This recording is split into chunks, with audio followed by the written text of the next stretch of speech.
Hoy vamos a abordar una pregunta que está en el corazón del Imperio Español.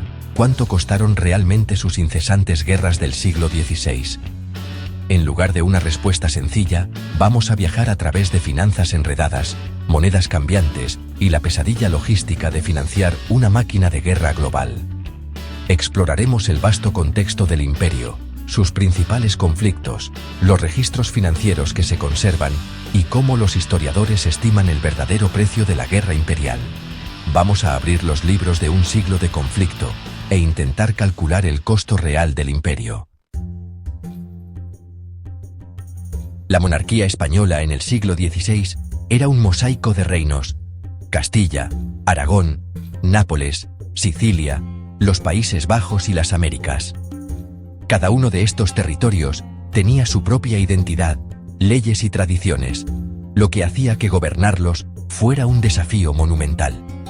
La corona española debía equilibrar intereses diversos y a menudo contradictorios, manteniendo la unidad de un imperio que se extendía por varios continentes. Cada territorio trajo sus propios dolores de cabeza estratégicos: rivalidad con Francia en Italia, guerras religiosas en Europa Central, amenazas otomanas en el Mediterráneo y piratas en las rutas comerciales del Atlántico.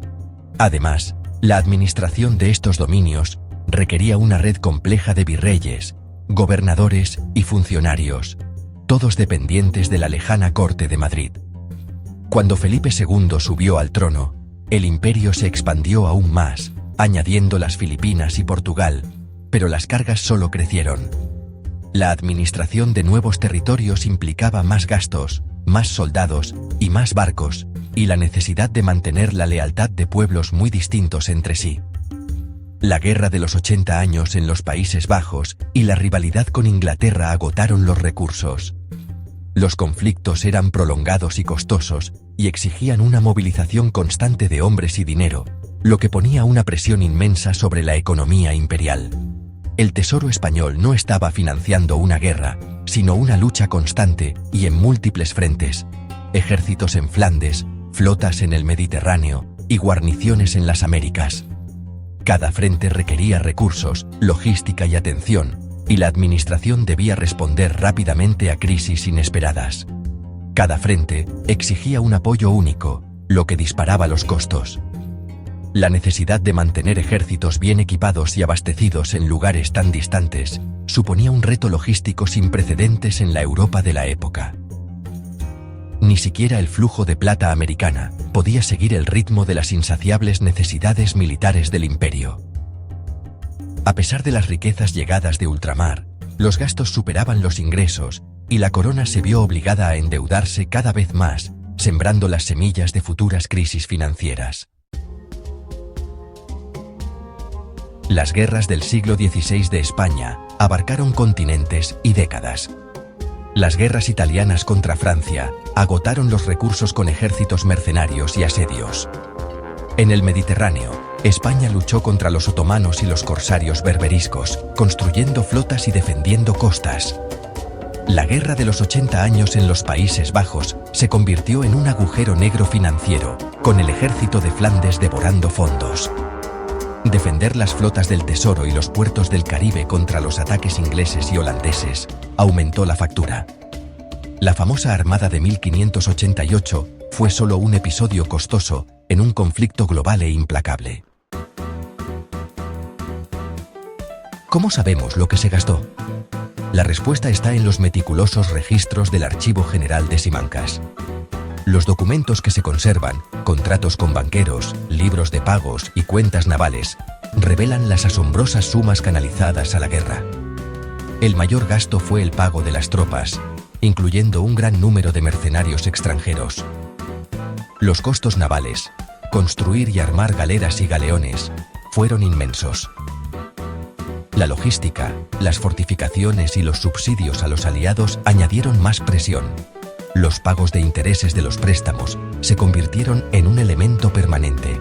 Los historiadores deben reconstruir laboriosamente estos registros para estimar el costo real. Calcular el gasto militar del imperio es la pesadilla de un historiador. Muchos registros se han perdido o están incompletos, lo que obliga a depender de estimaciones y extrapolaciones. El dinero fluía a través de múltiples tesorerías, a menudo desviado o contabilizado 2 veces. La inflación de la plata del Nuevo Mundo distorsionó los valores. Un ducado en 1520 valía mucho más que en 1590. Las prácticas contables eran inconsistentes y las deudas estaban enredadas en complejos pagarés. Como resultado, los historiadores presentan rangos, cifras confirmadas, estimaciones y totales muy debatidos. El costo real sigue siendo difícil de determinar, pero la escala es innegable. Para comprender la escala de los gastos imperiales, primero debemos traducir ducados y maravedíes a términos modernos.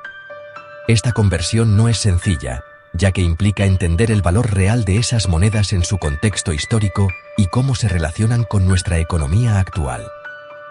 Un método común utiliza el contenido de oro de un ducado, aproximadamente 3,5 gramos de oro puro, que hoy equivaldría a unos $262.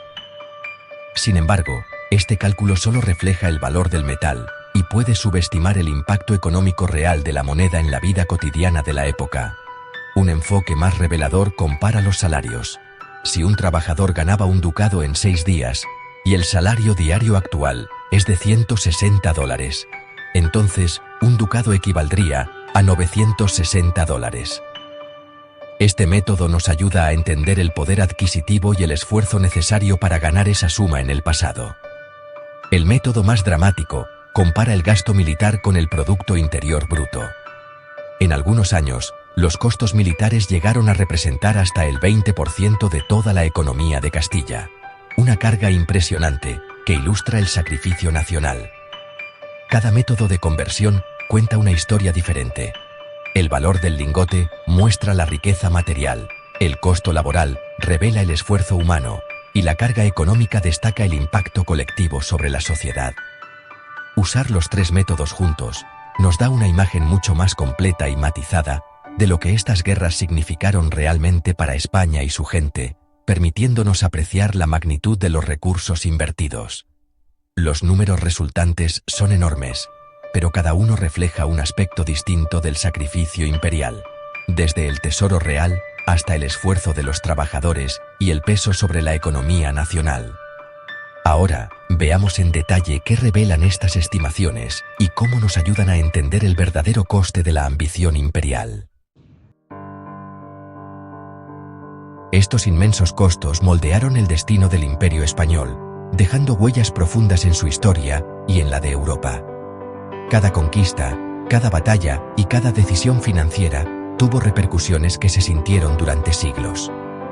A pesar de la abundancia de plata americana, el gasto de guerra superó con creces los ingresos. La corona se vio obligada a recurrir a préstamos constantes, lo que llevó a repetidas bancarrotas y a una deuda que parecía no tener fin. Los recursos del imperio se drenaban rápidamente y la estabilidad financiera se volvía cada vez más frágil. La carga recayó más duramente sobre los contribuyentes de Castilla, quienes soportaron impuestos cada vez más altos. El comercio y la agricultura sufrieron, y muchas familias vieron disminuir su prosperidad generación tras generación. Los altos impuestos y el endeudamiento constante alimentaron el malestar social y político. Desde la revuelta holandesa hasta las tensiones internas en otras regiones, el descontento se extendió y puso a prueba la cohesión del imperio.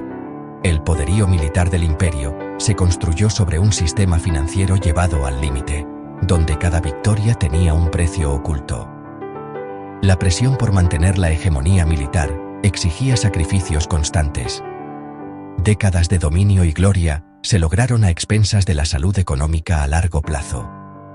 El esplendor imperial ocultaba una realidad de fragilidad y vulnerabilidad financiera. Los números cuentan una historia de ambición, sacrificio y consecuencias. Nos invitan a reflexionar. ¿Valió la pena el precio pagado por el poder y la expansión? ¿Los objetivos del imperio justificaron el costo humano y económico? ¿Qué lecciones podemos aprender hoy de estas decisiones históricas? Dejen sus pensamientos en los comentarios.